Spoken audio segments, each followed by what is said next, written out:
गुरुन् अहत्वा हिमहानुभावान् श्रेया वक्तुं भैक्षम् अपि इह लोके हत्वा अर्थकामान् गुरुन् इह एव भुजीय भोगान् रुधिर नदिग्धान्। अध्याय 2 का 5वां श्लोक। अर्जुन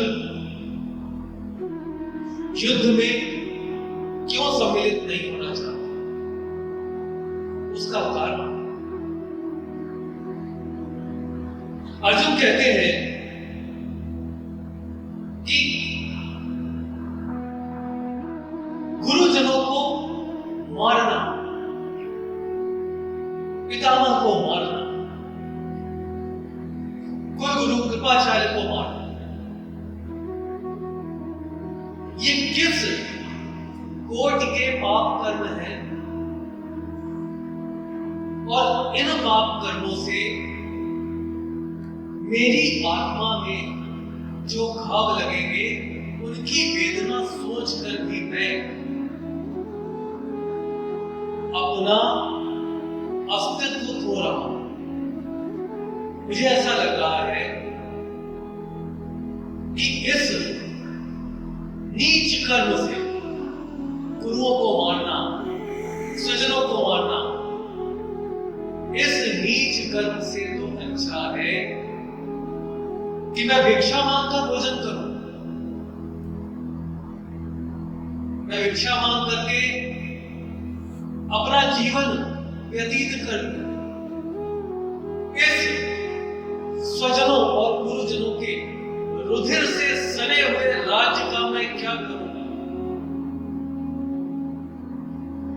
मुझे ये हस्तिनापुर का राज्य ऐसा दिख रहा है कि जगह जगह मेरे स्वजनों के शीश कटे हुए लटके और उनसे जो रक्त गिर रहा है, वो रक्त मेरे वंश का है। किस प्रकार उस राज्य को मैं राज्य कह पाऊं? वो राज्य है या नर्क है? क्या है? जैसा आप कह रहे हो कि कर्म करके, कर्तव्य करके मैं हस्तिनापुर का राज्य प्राप्त करूंगा, तो मैं राज्य प्राप्त करूंगा या मैं नर्क में अपना राज्य ढूंढूंगा?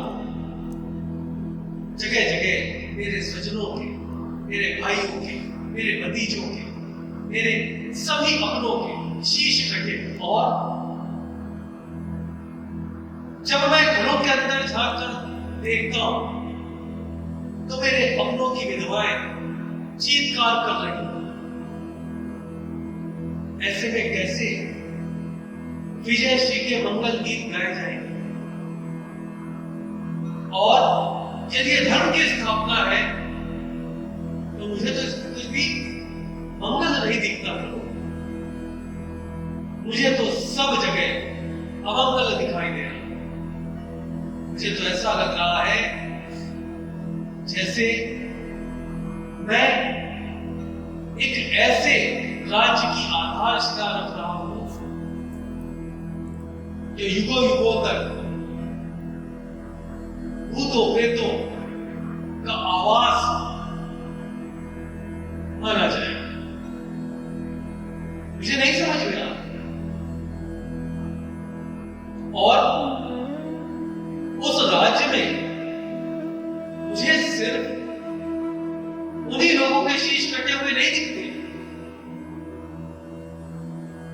जो दुर्योधन के पक्ष से युद्ध करते हैं। उस राज्य में मेरे पक्ष से युद्ध करने वालों के भी शीश नहीं कटे। मेरे अपने पुत्रों के शीश मुझे दिखाई देते। ऐसे में मैं कैसे युद्ध करूं? और मैं युद्ध के लिए प्रस्तुत होकर युद्ध प्रारंभ कर दूं तो क्या पितामह भीष्म के बाण का उत्तर मेरी तरफ का कोई भी योद्धा दे पाएगा? सोच कर देखिए मित्र, अपनी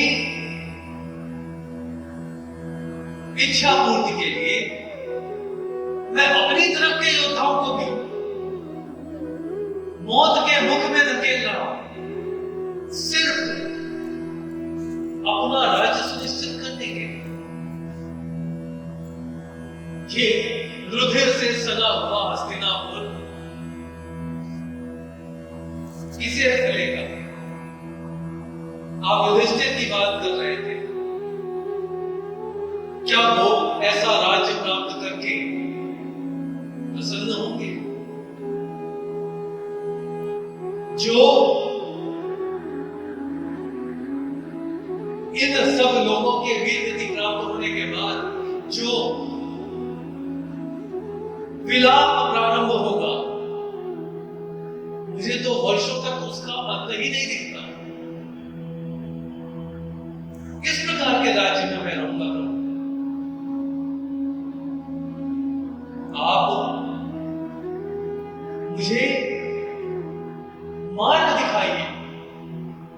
यदि आप मुझे मार्ग नहीं दिखाते तो मुझे बस यही दिखाई देता है कि मैं युद्ध भूमि से युद्ध त्याग कर संन्यास लेकर भिक्षुओं की भांति मांग कर खाना प्रारंभ कर दूं। इस अपयश से, इस प्रकार के राज्य से तो वही सबसे अच्छा। हे मधुसूदन, जब आप हमारे राज्य में आते हो तो एक एक कली, एक एक पुष्प प्रसन्न हो जाता। घर घर में मंगल आरती होती, आपका पूजन होता। वो विलाप करते हुए राज्य के लोग आपकी आरती के थाल कैसे सजाएंगे प्रभु, जब मेरी विजय में आप मेरे राज्य में उपस्थित हो। मुझे तो ऐसा लगता है कि कोई प्राकृतिक आपदा ऐसी हो जाए कि मुझे युद्ध न करना पड़े और स्वयं ही मेरी मृत्यु हो जाए। मुझे तो ऐसा लगता है, मुझे वही एक मार्ग दे, या फिर मैं संन्यास ले लूं। इस प्रकार के राज्य से तो अच्छा है कि मैं नर्क की यातना हूं। और आप मुझे इस युद्ध का नायक बता रहे। नायक वो होता है जिसके हाथों से सत्कर्म हो। ये कैसा सत्कर्म? क्या आपको हस्तिनापुर में गुरु द्रोण का कटा हुआ शीश नहीं दिखता?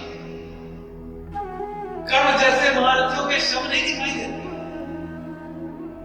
हस्तिनापुर के ऊपर उड़ते हुए चील के गिद्ध, उनके मुंडेरों पे बैठे हुए विभत्स जीव नहीं दिखते? कैसे युद्ध करूंगा? और हस्तिनापुर इतना भी समर्थ नहीं है कि इतने शवों की चिताएं एक साथ जल जाए।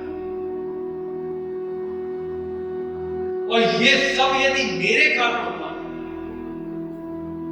तो मैं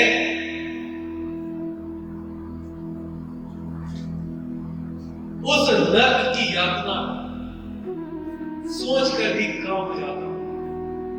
मुझे इस युद्ध का कारण या अंश कुछ भी नहीं बनता। मैं ये युद्ध नहीं कर सकता।